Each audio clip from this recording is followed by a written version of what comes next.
Is there anything that people should know about the differences between white or pink pigs compared to the black varieties?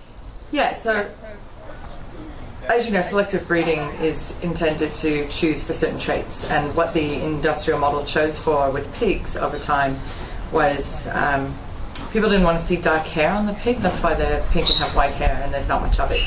So that if some of it makes it through the scalder or the fire where they burn it off as well, if any of it makes it through, it's a light colour, so it's not offensive to people who don't want to remember they're eating animals.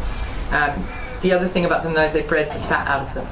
So now a landrace pig at the same age that we slaughter will be twice the size of our pig. They put on up to a kilo a day, but it will have a fat count of like 10 mil, whereas ours will, at that same stage, ours would have like 20, on average 20 mil. So we'll have twice as much fat easily. One of the impacts of that with pigs is that, of course, pork can be a very dry meat if there's no fat with it, especially like on the loin where there's no intramuscular fat. And so what they do with intensively raised pork is inject it with saline so that it will be moist. That's why if you put a factory farm piece of pork chop into a fry pan and all that water that runs out, you think, why is that so moist? Because it's water running out of it that's being injected into it. We don't have to do that because the glorious fat keeps everything really moist. Well, there's a few things that brings to mind.